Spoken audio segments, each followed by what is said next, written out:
Hello friends, digital marketing की इस AI series में आपका स्वागत है। पिछले सेशन में हमने देखा वेबसाइट की बेसिक रिक्वायरमेंट क्या है। हमने देखा कि 3 चीज़ें हमें चाहिए। सबसे पहले हमें डोमेन नेम चाहिए, आपके वेबसाइट का नाम। दूसरे जगह पे हमें सर्वर चाहिए जहां आप अपनी फाइलें रख सकें, यानी कि होस्टिंग। और तीसरा हमें वो टेक्नोलॉजी या वो तरीका चाहिए जिससे हम अपनी वेबसाइट बना पाएँ, जैसे कि वर्डप्रेस। तो हमारे पास अब बात करेंगे हम वर्डप्रेस के बारे में कि किस वर्डप्रेस क्या है, उसके क्या फीचर्स हैं और किस तरह से हम उसका प्रयोग अपनी वेबसाइट्स के लिए कर सकते हैं। तो मैं जब वर्डप्रेस की बात करता हूँ तो वर्डप्रेस एक ऐसी टेक्नोलॉजी है जिससे आप अपनी वेबसाइट को बड़ी आसानी से बना सकते हैं। ये एक पहले से बना हुआ कंटेंट मैनेजमेंट सिस्टम है जिसको CMS भी कहते हैं। इंटरनेट पे जितनी वेबसाइट चलती हैं लगभग 43% वेबसाइट जो हैं वो वर्डप्रेस से बनी हुई हैं। ये ना केवल आपको वेबसाइट बनाने में मदद करता है, उसको मैनेज करने में मदद करता है, बल्कि बड़ा आसानी से सारे काम करने देता है बिना किसी कोडिंग को जाने हुए। अब अगर हम वर्डप्रेस की बात करें तो वर्डप्रेस के कुछ फीचर्स हैं, उनकी जानकारी लेते हैं और देखेंगे वर्डप्रेस किस प्रकार से हमें वेबसाइट बनाने में मदद करता है। सबसे पहले मैं आपको बता दूं, फ्री और ओपन सोर्स है। आपको इसके लिए किसी भी तरह का कोई पैसा नहीं देना पड़ता, कोई लाइसेंसिंग फीस नहीं देनी, कोई आपको अलग से कोई चार्जेस नहीं देना। आप अपनी वेबसाइट बनाएं, उसको प्रयोग करें। यहाँ पे ये हाईली कस्टमाइजेबल रहता है। अब इसका मतलब ये हुआ कि आप अपने अकॉर्डिंग बड़ी आसानी से चीज़ें बदल सकते हैं और उसके लिए अलग से किसी को कुछ पे नहीं करना पड़ता। थोड़े से एफर्ट है, अगर आप वेबसाइट बनाना सीख जाते हैं तो आपके लिए और ज़्यादा आसान हो जाता है अपनी वर्डप्रेस वेबसाइट को मैनेज करना। दूसरा है यूज़र फ्रेंडली। बिगनर्स और एक्सपर्ट्स यहाँ पे लगभग एक जैसे प्रोसेस में रहते हैं क्योंकि ये यूज़र फ्रेंडली रहता है। आपके लिए जैसा है वैसा ही मेरे लिए वर्डप्रेस है। आपको वर्डप्रेस की 1-2 वेबसाइट्स का ट्रेनिंग देखना है, आपको खुद ही क्लियर हो जाएगा। ये बड़ा आसान है वर्डप्रेस में काम करना।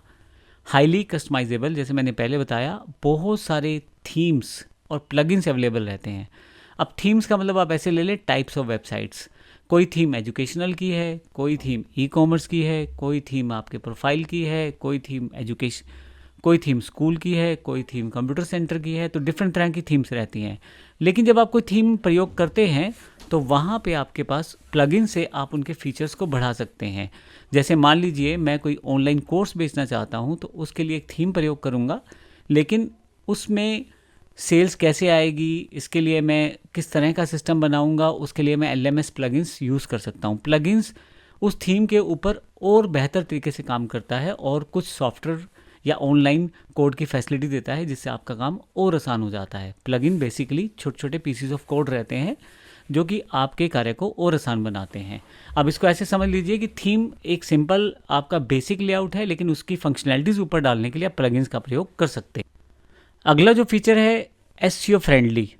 आप SEO का मतलब है सर्च इंजन ऑप्टिमाइजेशन, जिसको मैं पहले भी इस टर्म्स को यूज़ कर चुका हूँ। गूगल पे अगर आपको ऊपर आना है तो आपको SEO सेटअप ढंग से करना पड़ेगा, सर्च इंजन ऑप्टिमाइजेशन करना पड़ेगा। अपनी वेबसाइट में वो सारी जानकारियाँ और चीज़ें लिखनी पड़ेंगी जिससे गूगल आपकी वेबसाइट को ऊपर की तरफ लेके आए। इसके लिए हमें पहले से बने बनाए SEO प्लगइन्स मिल जाते हैं, जैसे कि योस्ट SEO। आप आसानी से अपनी वेबसाइट का SEO कर सकते हो, जिससे आसानी से आप अपनी गूगल रैंकिंग को सुधार सकते हो।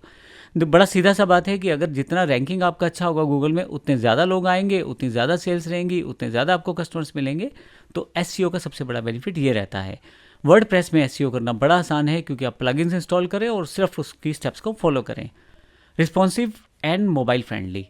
अब यहाँ पे जब आप मोबाइल पे अपनी वेबसाइट को देखते हैं तो वहाँ पे ऐसा ना हो कि डिज़ाइन अलग हो, कंप्यूटर पे देखें तो ऐसा ना हो डिज़ाइन अलग हो, और अगर आप अपने टैब्स पे देखें तो वहाँ भी अलग डिज़ाइन से आपको प्रॉब्लम हो जाएगी देखने में, यूज़र के एक्सपीरियंस में। वर्डप्रेस में डिफ़ॉल्ट फीचर्स रहते हैं जिसके लिए मैक्सिमम वेबसाइट्स या थीम्स पहले से ही मोबाइल फ्रेंडली रहती हैं, रिस्पॉन्सिवनेस उनमें पहले से रहती है। इसके अलावा अगला जो फीचर है सिक्योर एंड स्केलेबल है। आपकी जो वेबसाइट है वो पूरी तरह से सिक्योर रहती है। जैसे जैसे आप काम करते हैं वैसे वैसे आप इसका स्केल बढ़ा भी सकते हैं। आपके पास वर्डप्रेस बहुत सारे प्लगइन्स देता है जिसको आप इंस्टॉल करके कहीं ना कहीं अपनी सब चीज़ें संभाल के रख सकते हैं, जैसे कि backup plugins. All in one बड़ा इंपॉर्टेंट प्लगइन है। इस तरह से अपड्राफ्ट एक प्लगइन है। इसका फ़ायदा ये रहता है कि आप अपनी वेबसाइट को समय समय पर बैकअप रख सकते हैं और अगर किसी कारण से कुछ इश्यू आया है तो आप रिस्टोर करके उसी जगह से दोबारा शुरुआत कर सकते हैं। तो कहीं ना कहीं ये सिक्योरिटी भी प्रोवाइड करता है और स्केलेबल भी रहता है, यानी कि आने वाले समय में अगर आपको वेबसाइट को और अच्छे लेवल पे लेके जाना है और फैसिलिटीज़ चाहिए तो आप पेड प्लगइन्स का यूज़ करके भी और बेहतर तरीके से आगे बढ़ सकते हैं। इसके अलावा स्मॉल ब्लॉग से लेके बड़ी बड़ी ई कॉमर्स स्टोर्स तक ये वर्डप्रेस पूरा कामयाब रहता है और आपके लिए आसान करता है आपकी चीज़ें और आपकी वेबसाइट प्रोसेस। अब अगर मैं इसकी बात करूं कि वर्डप्रेस मुझे चूज़ ही क्यों करना है, बहुत सारे प्लेटफॉर्म्स हैं मेरे पास। तो वर्डप्रेस सबसे ज़्यादा प्रयोग होने वाला CMS है। सबसे बड़ी खासियत तो यही है, तभी लोग यूज़ कर रहे हैं क्योंकि ये बहुत ज़्यादा पावरफुल है अपनी कैपेबिलिटीज़ में। इसके अलावा सबसे ज़्यादा प्रयोग होने वाला है तो लोग इसको ज़्यादा यूज़ कर रहे हैं। दूसरा सबसे बड़ा बेनिफिट है, कोडिंग नहीं चाहिए। आप किसी इमेज का लगाना चाहते हो, ड्रैग करो, अपने जाकर अपनी वेबसाइट में ड्रॉप कर दो। इसी तरह से आपको कोई इमेज लगानी है, वीडियो लगाना है, कुछ भी इस तरह से बड़ी आसानी से आप कर सकते हो। इसके लिए आपके पास प्लगइन्स आते हैं, जैसे एलिमेंटर प्लगइन है या पेज बिल्डर प्लगइन है। हम देखेंगे एलिमेंटर के साथ काम करके किस तरह से आप अपनी वेबसाइट को प्रोसेस कर सकते हैं। अफोर्डेबल एंड स्केलेबल, मैंने पहले भी बताया कि स्मॉल बिजनेस से लेकर लार्ज एंटरप्राइजेस तक आप बड़ी आसानी से इसका प्रयोग कर सकते हो। अपडेट्स इसके लिए बड़े रहते हैं रेगुलर। उसका फ़ायदा ये रहता है कि कहीं ना कहीं जो भी नई वायरस इन्फॉर्मेशन है या अटैक्स हैं, उनकी पहले से वर्डप्रेस को जानकारी रहती है और आपकी वेबसाइट वहाँ पे सिक्योर रहती है और सिक्योरिटी बड़ी स्ट्रॉन्ग रहती है इसमें, तो कहीं ना कहीं आपकी वेबसाइट अप टू डेट रहती है। अब अगर बात कौन कौन सी तरह की वेबसाइट आप बना सकते हो इसमें, तो मैं आपको बता दूं, आप बिजनेस वेबसाइट्स बना सकते हो, प्रोफेशनल साइट्स, स्टार्टअप बिजनेस के लिए हो, एजेंसीज के लिए हो, ब्रांड्स के लिए हो, बड़ी से बड़ी वेबसाइट आप अपनी बड़ी आसानी से वर्डप्रेस में बना सकते हो। आप वर्डप्रेस में ई कॉमर्स स्टोर्स बना सकते हो, जैसे अमेज़ॉन, फ्लिपकार्ट जैसे स्टोर्स हैं, वैसे तक स्टोर आप बड़ी आसानी से बना सकते हो। लोग आसानी आएंगे, परचेज़ करेंगे, ऑटोमेटिकली पे आउट सिस्टम रहेगा, एक पूरा ऑटोमेटिक सिस्टम रहेगा, बड़ी आसानी से आप परचेज़ कर पाएंगे। ब्लॉग्स और न्यूज़ वेबसाइट्स बना सकते हो। बहुत सारे आपके पास ब्लॉग्स और न्यूज़ वेबसाइट्स बनाने की टेम्पलेट और थीम्स रहती हैं। तो कंटेंट अगर क्रिएटर हैं, आप राइटर हैं, पब्लिशर हैं, तो ऑनलाइन आप इन सब चीज़ों का यूज़ करके अपने लिए न्यूज़ वेबसाइट्स बना सकते हैं। पोर्टफोलियो वेबसाइट्स बना सकते हैं। अगर आप डिज़ाइनर हैं, फोटोग्राफर हैं, फ्रीलांसर हैं, कहीं ना कहीं आप अपनी सर्विसेज को सामने की तरफ दिखाना चाहते हैं, तो आप पोर्टफोलियो वेबसाइट्स बना सकते हैं और ये बड़ी आसानी से वर्डप्रेस में बन जाती हैं। मेंबरशिप और कोर्स वेबसाइट, अब जैसे मेरा प्रोफेशन है, मैं ऑनलाइन कोर्सेज को सेल्स करता हूँ, तो मेरे पास LMS प्लगइन्स का यूज़ करके अपने कोर्सेज़ को बेच सकता हूँ, सब्सक्राइब करवा सकता हूँ। LMS प्लगइन्स का यूज़ करते हुए मैं अपना पूरा का पूरा मेंबरशिप सिस्टम चला सकता हूँ। तो जितने लोग मेरी वेबसाइट पे आएंगे वो उस मेंबरशिप सिस्टम के अंतर्गत मेंबरशिप ले सकते हैं, तो मेरे लिए एक अर्निंग का सोर्स हो जाएगा। इस ना तो मैंने कोई ऑफलाइन सिस्टम लगाए हैं, ना किसी तरह से ऑफलाइन को अरेंजमेंट किया है, सब ऑनलाइन है। लोगों के मोबाइल पे ऑटोमेटिकली वो लॉगिन होना शुरू हो जाएगा और वो वहाँ से वीडियोज़ को पे करके देख सकते हैं। इसी तरह से सोशल नेटवर्क फॉर्म्स के लिए भी आप इसका प्रयोग कर सकते हैं।